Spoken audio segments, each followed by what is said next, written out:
segundo nódulo benigno, então, mais prevalente. É a hiperplasia nodular focal.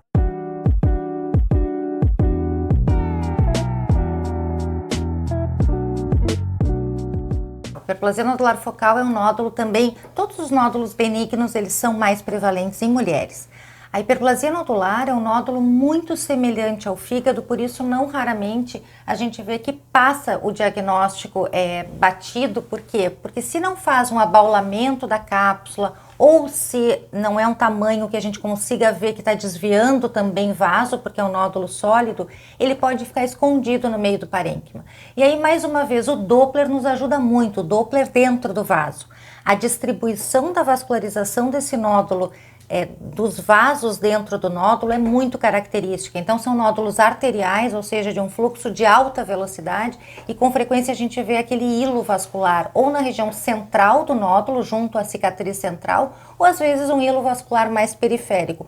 Mas o importante é que ele tem uma rica vascularização arterial no estudo com Doppler, e é assim que a gente coloca inclusive nos nossos laudos.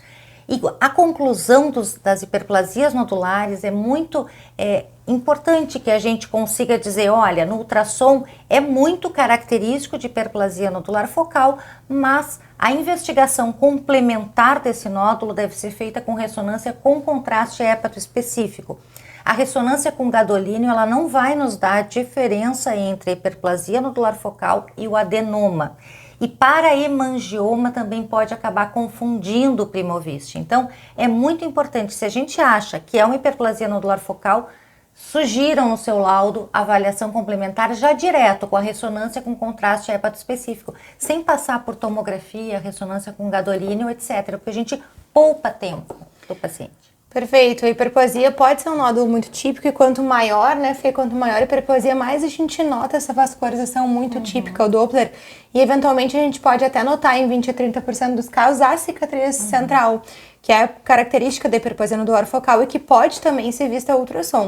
O que a gente sempre fala aqui, né, Patos, que quanto mais a gente puder cortar caminhos do paciente, evoluir na investigação, chegar numa resposta mais rápida, melhor, né? Então, se já no ultrassom a gente sabe que esse nódulo não é um hemangioma, ele é ou uma HNF ou um adenoma, a gente já indica ir para o exame que vai nos dar essa certeza. Não vamos ficar fazendo diversos exames, agregando custo para o paciente, para o sistema, perdendo tempo do paciente, né? Se a gente pode direcionar já numa primeira consulta. E ainda sobre a hiperplasia, ao mesmo tempo em que num fígado normal ela se esconde no meio do parênquima, na esteatose, às vezes a gente vê ela muito mais fácil. Por quê? Porque aquele contraste do parênquima hepático com o nódulo, ele é maior no fígado com esteatose. Então, não raramente, a hiperplasia nodular focal num fígado com esteatose, ela é hipoecogênica, né? A vascularização vai se perceber da mesma maneira, só que claro que aí a gente tem que ter um cuidado especial. Por quê? Porque a gente sabe que a esteatose pode dar nódulos malignos mesmo na ausência de cirrose. Isso a gente fala bastante no curso de esteatose, inclusive, e de hepatocarcinoma. Mas a hiperplasia pode ter essa característica mais hipo. Foi interessante falar sobre a esteatose, porque todos os nódulos mesmos típicos podem se apresentar de forma típica no fígado gorduroso, né? Então, o hemangioma, que tem uma característica muito típica também no ultrassom modo B de um fígado normal, no fígado gorduroso ele pode se apresentar como um nódulo hipoecogênico e nos confundir.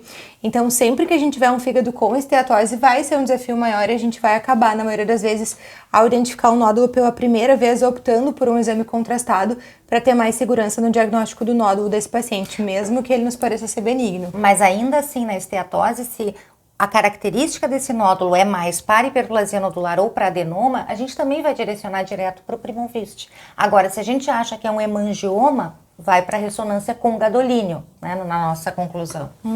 Perfeito.